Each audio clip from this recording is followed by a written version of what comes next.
So,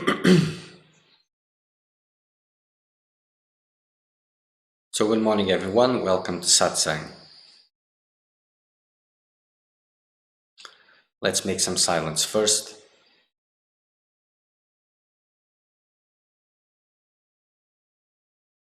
Silence.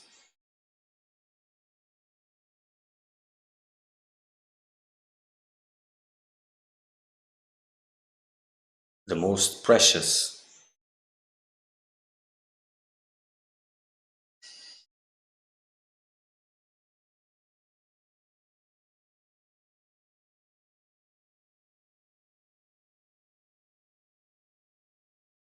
No investments. No past. No future. No present.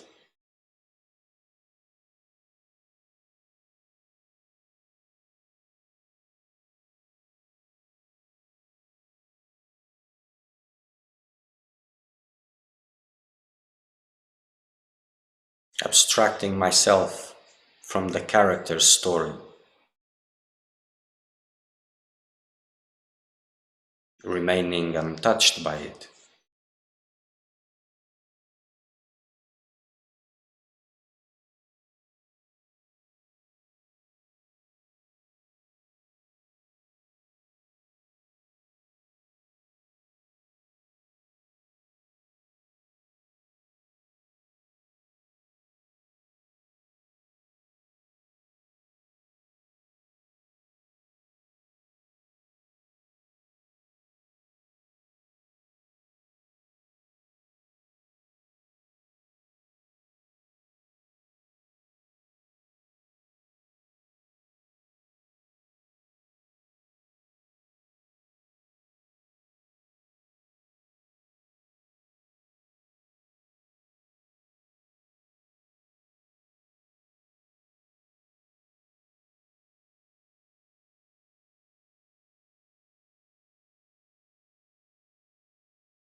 Okay, so just reminding you that you can send your questions through WhatsApp. The number appears on the screen. It helps because, well, it makes the conversation more fluid and it keeps your privacy. And privacy is a very important thing when it comes to asking questions, because you will take a few obstacles out of the path. Even your questions can hurt or improve or benefit the image that you want to pass to the world. A seeker of truth is the one who is not passing this image or is struggling not to pass this image, whatever image there is. He is cutting attachments to the image, to the ideas that others have about him. So the need to belong, the need to be accepted, the need to be loved, all these things, the seeker of truth is cutting attachment to.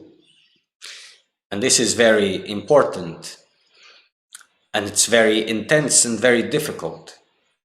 So as you are asking a question in total anonymity, you'll be less exposed to these needs, and you can actually ask the simple questions that come from your doubts. Without this anonymity, it's more difficult. Not impossible, of course, but more difficult. These are very hard structures put in place to keep you distracted. But even in anonymity, these things can happen. These expectations that, and instead of putting the questions, the simple questions that are tormenting you at this moment, the obstacles that you're having, sometimes you'll bring the questions that can better define you as a seeker of truth, that can give the better impression that you are a seeker of truth. So instead of the right questions, the best questions, you will bring, well, just questions that have nothing to do.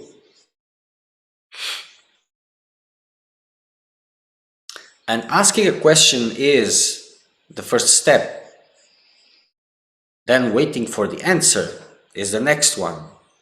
And in this waiting for the answer, you have to understand that if you don't know the answer to the question, well, if you think you know the answer to the question, so why are you asking the question? And if you're asking the question, it means that you don't know the answer.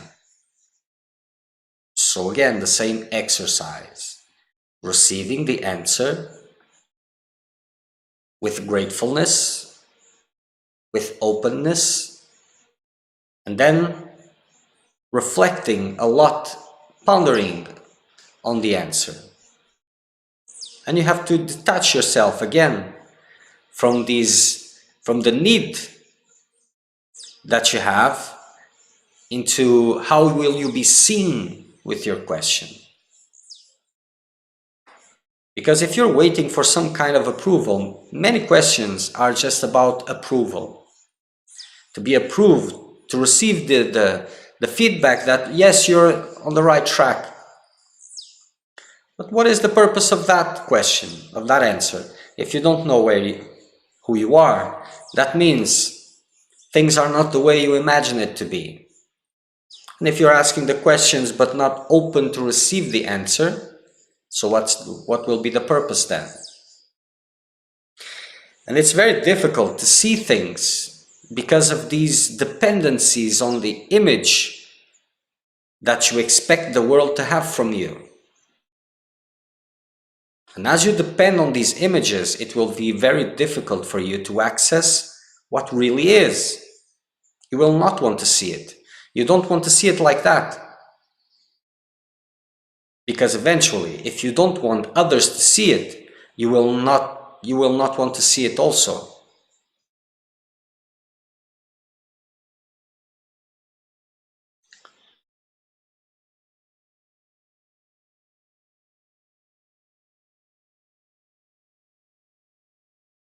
So the trick is to receive guidance. You must be very, very willing for it. You must be asking it from all your being. And to make the best use of it, you will have to go over these dependencies. The need for recognition, approval, to be loved, to be accepted, all of these things. Because, well, if you're asking, I'm having this difficulty, why? Because, what is the problem here? And then there's the pointing that shows you the problem. And the problem is always you, of course. If you're looking for some kind of approval with that, or if you're just looking for something like to confirm that you're doing okay, and this is majority, then you cannot receive the answer.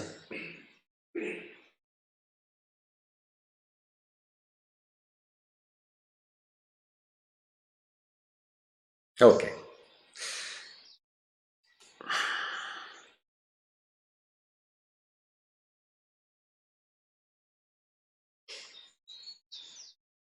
I will answer your question now.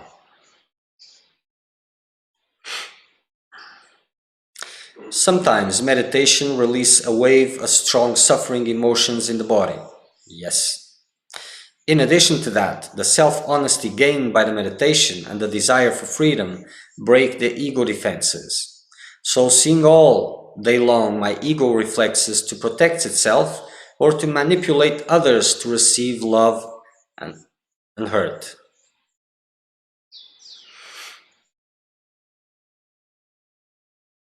I know it is a good sign towards freedom of it, and I should continue intensify it, but meditating in these times is so rough. There are many thoughts that try to stop the inward process and to distract by catching the attention outward. I try hard, but I find myself shortening meditation and instead doing less direct practice, like reading spiritual books or listening satsang, because it's easier and threatens less my ego. I will try intensify again my practice and not let the distracting thoughts directing. Is there anything else than perseverance and intensity that I think would help? Yes.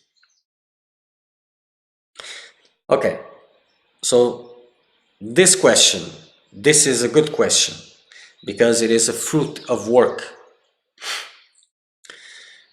And there are things here that you can only see if you're working. So sometimes meditation releases a wave of suffering, strong suffering emotions in the body. Yes, it is a natural process of meditation. As stillness reaches a certain intensity, whatever is there that is countering this stillness, this harmonic, this vibration of stillness will expel it, throw it out, whatever that means. So there's this idea, there's many ideas, but meditation is quite a complete process on its own. And the less less you have contact with others, the less you are entangled with happenings and all these things, the better, because it is complete, and you can work all these things out without anyone else interfering, because whenever you have to deal with others, it becomes more complicated for you. There's this idea that, well, meditation, you should be able to meditate in the most crowded place, noisy place, and this is naive thinking. Complete naive, and it's a thought that only arises in the mind of those who have no clue about meditation. Yes, when the fruit is ripe, that can be the point. That can happen, but what will be the point? It will just happen in very specific situations. Okay, so this is important. Whatever is there of noise, agitation, suffering, it doesn't matter. As stillness increases, whatever is out of tune with this stillness will start being poured out. There's interactions that can facilitate this. Yes, you can work these things in what is happening, and I will go to that in a moment, but it doesn't really need it. It doesn't need it, because stillness brings everything to its place. In addition to that, the self-honesty gained by meditation and the desire for freedom break the ego defenses. Yes. And not only it is doing this at the individual level, but it's also attracting the situations, the circumstances you are living, to prompt all these things, to make the best use of that weakened defenses. Like a stain in a piece of cloth, very difficult to come out. If you put it in water and let it be there, then it is easier to wash. It is more or less the same.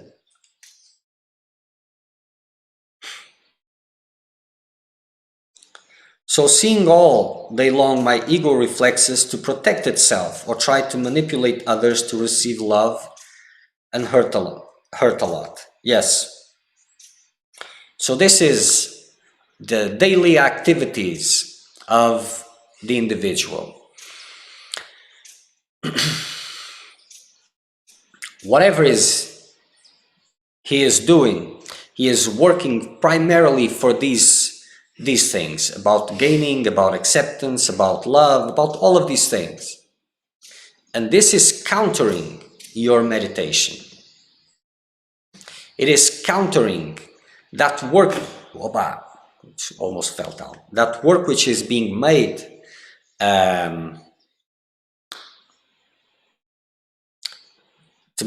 to weaken the defenses. So as you become more fragile, this is a good word, and you will have to learn how to remain in a fragile state without trying to compensate in any way. But as you become more fragile, you will see that the efforts towards compensation will increase automatically. And situations will come to stop your meditation. For example, if you're really struggling against those states, because if you're not really struggling, you'll just choose something else. But if you're not choosing something else already, then things will come to stop that meditation in whatever way, to make it more light, so that you can recover from that fragile state. But meditation gives you that honesty, the vision, the clarity. Of course, with a lot of work and a lot of willpower, because it's not just about, oh, I sit, meditate, and then I'll just see whatever is there immediately. It's not like that. It takes time, it takes dedication, it takes is really the will to see, and that is difficult. It's already difficult. But the question is never how narrow the road is. For the seeker of truth, doesn't matter if it is as thin as a hair. It matters that the road is there. That's all.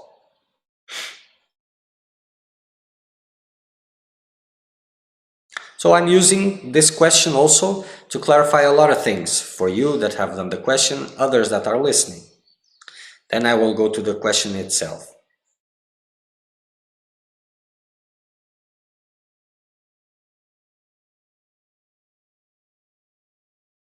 So here, this vision that you have, that your ego reflexes to protect itself or try to manipulate others, this is a very important vision, because this shows you, to you, that despite the commitment and the desire for freedom, the time is still being used when you're not seeing, and when you're seeing, to secure these lower investments. And why is this happening? Because you want freedom, but still at the body-mind complex, these mechanisms of self-protection are in place. So this is a very important vision for you to be able to counter this. But the attitude and posture have to change. We'll go there.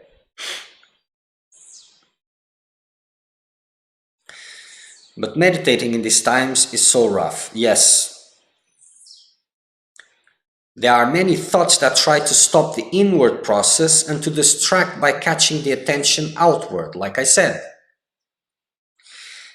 There's this starting to attract the circumstances to reduce or to stop that meditation. If it cannot be stopped, then to reduce it, to bring something else that brings agitation, some nurturing for these boundaries that are being softened, this fragility that is getting installed. I try hard, but I find myself shortening meditation and instead doing less direct practice, like reading spiritual books or listening to satsang, because it is easier and threatens less the ego. Yes. You said it all here in this sentence. You see, you cannot be an accomplice of yourself. You cannot be. But there are things that there is a need. And there is a strength that it has to be developed. And that strength is to hold on to stillness. And stillness at all levels. Physical stillness, emotional stillness, mental stillness. And this is very important. People start meditating. Just a simple example. And you can see, especially in these spiritual groups, it's very common to see. They get 1, 2, 3, 4, 5, 6, sometimes 8 cushions. And they put cushions all around. They put their backs against the wall and they make as comfortable as possible. Once I received the question, not once, but okay, once I answered that question about how to overcome the pain in the body into meditation, discomfort. And I had to answer, but is there a need to avoid that pain? Is that pain which is presenting itself in meditation something useless? Is it an obstacle? Or has it a purpose? And the answer is very simple. It has a specific purpose. Of course, it comes from bad habits of posture, eating, attitudes, feelings, aspirations in life. Yes, that is all true. But to reverse all that and experiencing pain Is it out of order? Is it something that you need to go around with a lot of cushions? Of course not. Those cushions only reveal your fragility. And with that fragility, you cannot go beyond. So the teachings in meditation is to maintain stillness at all costs.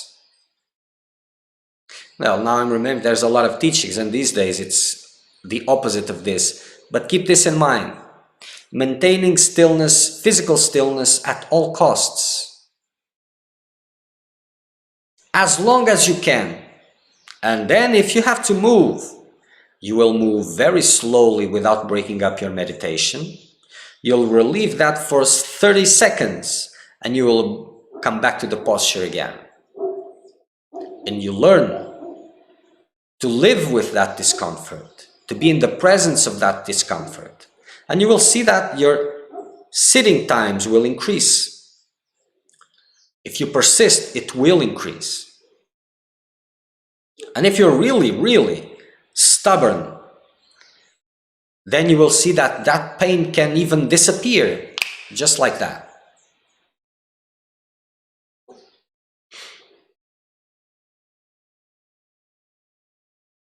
But learning to maintain peace in the presence of suffering is very important. There's this term, this Sanskrit term, titiksha, which speaks about this, learning to bear pain. And why is this important? It is very important because pain is what will be used against you as a last resource. Pain, fear. So, if you're dependent on nice circumstances and nice environment for your spiritual practice, you cannot go far. Because eventually, as you start reaching something that can take you beyond your world, immediately these obstacles will arise, suffering will arise to put you back on your place. You cannot be an accomplice of yourself in that situation. You have to pick a side. So now you're in the side of freedom. And as it becomes to get rough, you'll go back to you're on the side of safety, of peace, of not peace, but little peace and well-being. Then it fades away, that fragility goes away. Oh, now I'm on the side of freedom again. And you go 2 in front, 2 moving back. 2 steps in front, 2 steps moving back. That cannot be done. So understand that these times that you are intensifying your practices, but fragility is not there yet, this is preparation. It is supposed to touch fragility, to experience intense fragility. But knowing the name of the game and being on the side of freedom always, you cannot give up. You cannot give in. It doesn't matter how hard it is. You cannot go back. Because if you do, you open up a precedent. And next time it will be easier to go back and you don't move forward. Sadhana, spiritual practice with discipline, has its place. It is supposed to be rigid. It doesn't matter if it rains, it doesn't matter if the sun is shining, it doesn't matter if you're feeling good, it doesn't matter if you're miserable, it doesn't matter if you're healthy, it doesn't matter if you're sick. It doesn't matter. It is supposed to happen in an unbreakable pattern. Same time, same place, same way, same practice.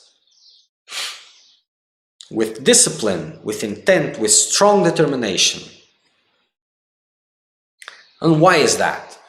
Because during this process, The character goes through fluctuations.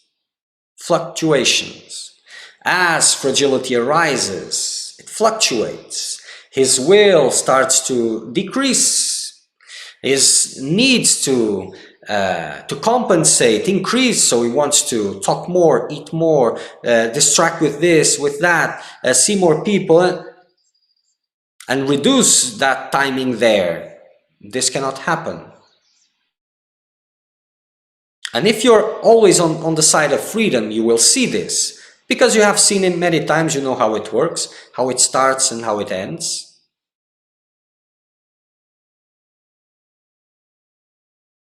So the sadhana has to be like this. It is a structure that doesn't move. The sadhana does not adapt to you. You adapt to the sadhana. So that you cannot be taken by these fluctuations. Because if you're being taken by fluctuations, increasing when the sun is shining, decreasing when the clouds are in the sky, then you cannot move beyond the boundaries of your own world. This is why the sadhana is rigid. And there's only one thing to do with sadhana when things are going sideways, when fragility is arising, and that is intensifying the sadhana. And if you're really bad, just maintaining it. And sometimes it is very bad. It is very bad. There's no meditation is possible, nothing. But even so, you remain there, sitting in that posture, and struggling your level best to work with whatever practice you have, with whatever technique it is. Because sometimes just persisting is the only thing you can do. And that is a good thing. But if you're fluctuating, if your humor, your disposition is what is guiding your sadhana, then you cannot go far away from the structures of your own world. So you have to know the name of the game. You see, the seeker of well-being expects his meditation to be good, peaceful, fulfilling, nice, filled with good sensations.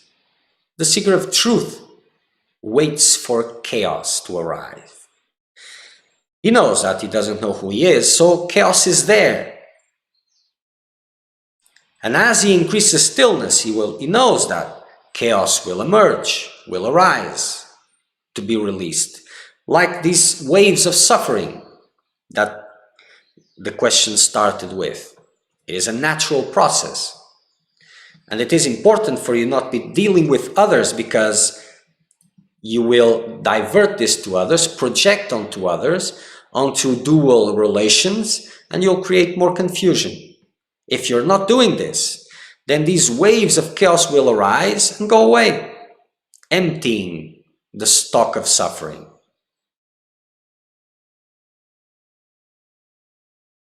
And for that to happen, you must be able to remain still in the presence of discomfort, of suffering.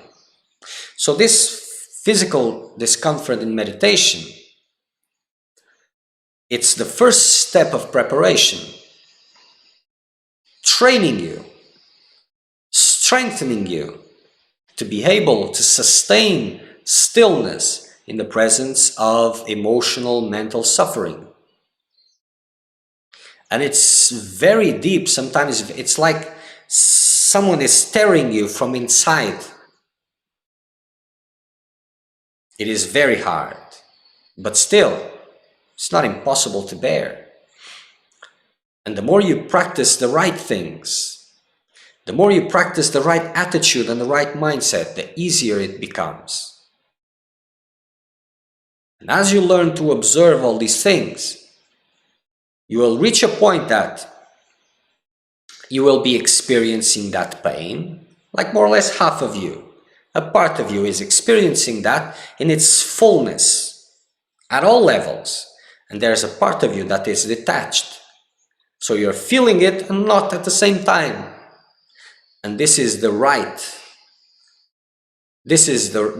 spot to be. When things are in the right place, this is where you'll stand. It's like you're watching your hand getting burned. You're feeling everything, but it is not taking your balance. Not balance. It is balance, but the mindset these days of what balance is has nothing to do with balance. So I'll change this word to stillness. It is not affecting your stillness. Physical, emotional, mental stillness. So knowing the name of the game is very important, because these things will come and they are not yours. So it's getting difficult. Difficult for who? For what? For me? No, for the body-mind complex.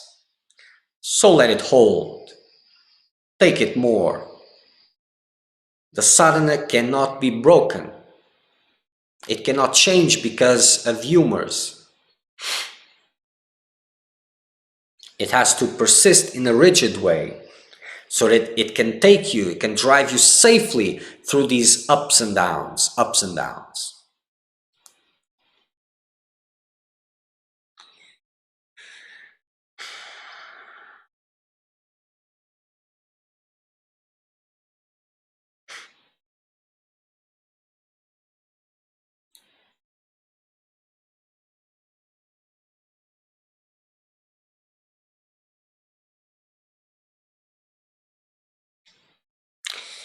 So this position, this attitude has to be unbreakable. Being on the side of freedom always, not just when the sun is shining. Because if you're a seeker of truth, you are waiting for your chaos to emerge. You're not struggling to maintain superficial peace. So when chaos starts to emerge, when fragility starts to arise, you're in the game. This is when it's really worthwhile. Before that, it's just preparation for this moment. And then it's going to be a rough ride, and you'll take it. You'll intensify your practice instead of decreasing it. Even if it is just staying there and there's nothing, it's like you're doing nothing, but you just stay there and continue to try.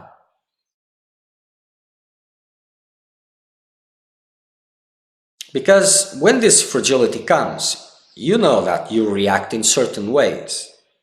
Like in the question here. So that is about maintaining your own illusion.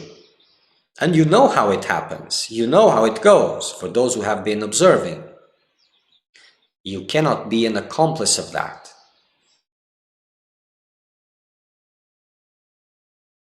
Because, or else you will just be moving in circles.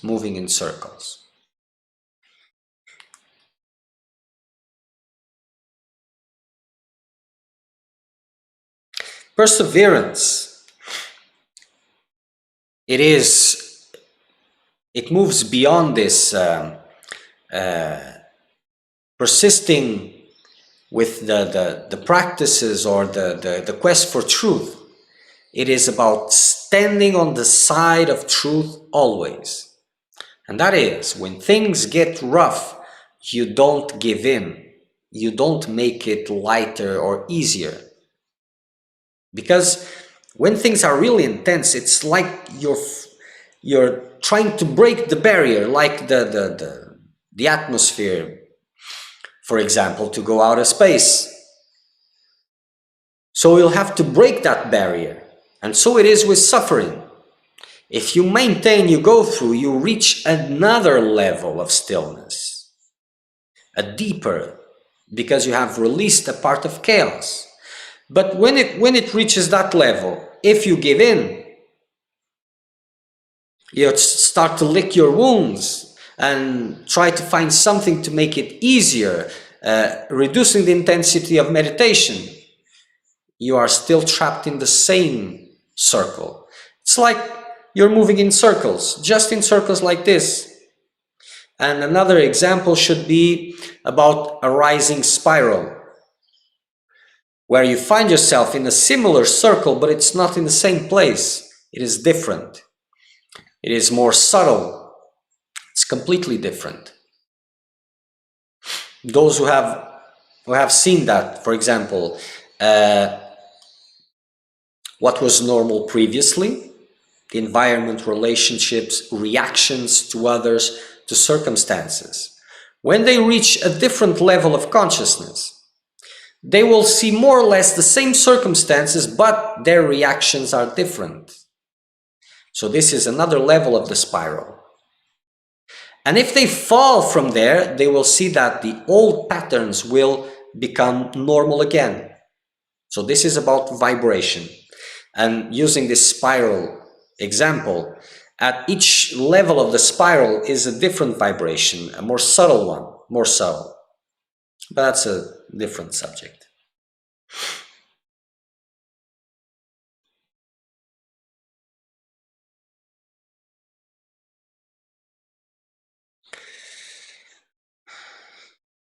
So being aware of these efforts promoted by the character to protect his own world, struggling for acceptance, love, what is the rest? All those human desires. Seeing these investments, it is very important, because you will see that it is taking over all activities. And seeing this gives you a chance to cut these investments by the root. And this is how you start to go beyond your world.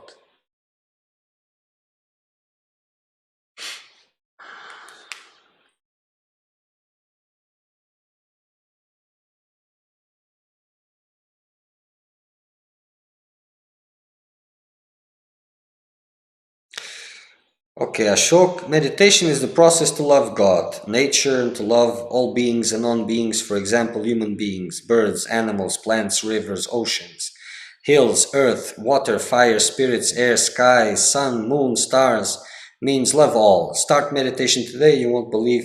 Is this a question? I'm hearing the violins playing in the background. Yes, there's these ideas about meditation. And eventually, it is about all, but the all is not made of parts. So these are very romantic ideas about meditation. And you can meditate for this purpose, but this has nothing to do with the quest for truth.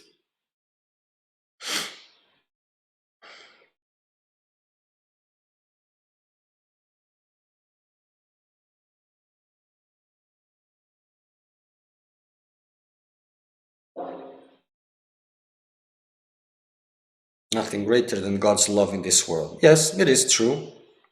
But to see this is the difficult part. So all these romantic ideas, they fade away and cannot go through these difficult moments that meditation allows. The direct vision of what is there instead of what you have fancied to be there. So the spiritual practice, what is termed sadhana, is very important. With discipline is crucial, so that you don't travel according to these ups and downs. And the seeker of truth is waiting for fragility to arise, for pain to arise. It is there, and it will have to arise. And then you will need that strength to bear, to go through that, and to remain and to persist without making any changes. If there's any change to be done, is to increase the meditation, never to reduce it. That you can never compromise. If you compromise it once, You will compromise it again and again and again. It will be more easy to compromise, and easier and easier and easier. If you make this, I will not compromise no matter what happens, it will be difficult. Then it becomes easier and easier also to maintain it. And that is how you move through all of this.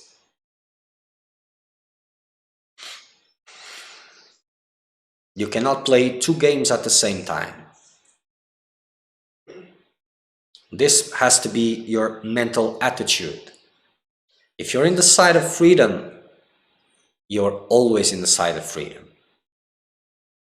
Good moments and bad moments, especially bad moments. And understand, if chaos is arising, fragility is arising, it's very difficult to be in fragility. This is why majority of seekers go through a lot of anger and hate during meditations. And they become irritated towards others because they cannot accept fragility. It's very difficult to accept your own fragility. So it's much easier to be angry than to be sad. Much, much more easier for this ego to accept. Because being in the position of fragility is very difficult. Very difficult. Unless you're used to, but that is a different question.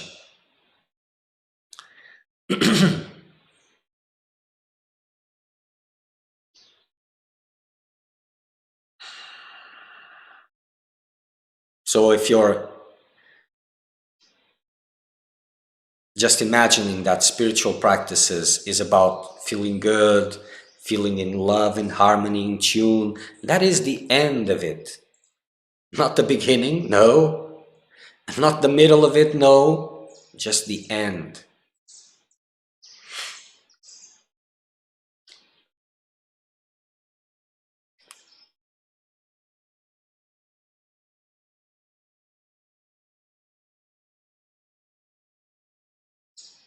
So discipline is a very important part of the equation. Discipline. Because you cannot rely on yourself. You cannot expect that your moods will take you. There must be discipline, because these ups and downs will be there. And as you are doing things right, chaos will arise.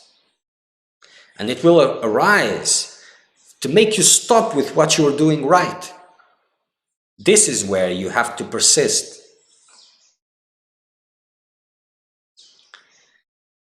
And this is when persisting brings the best.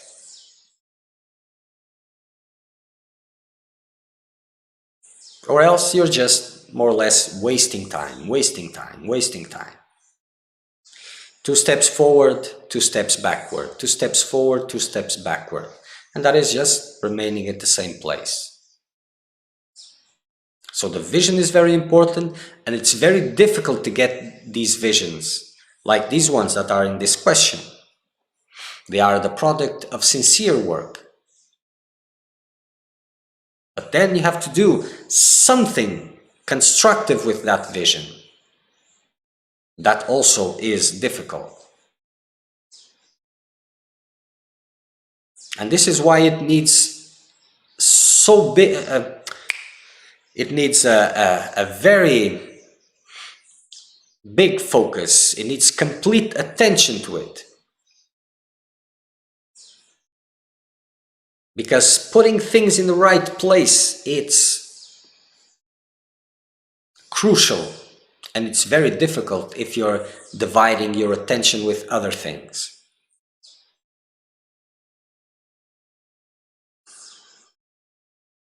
Okay, so if there's more questions about this, you can send. I will answer later, or it depends. If it arrives now, I will answer now.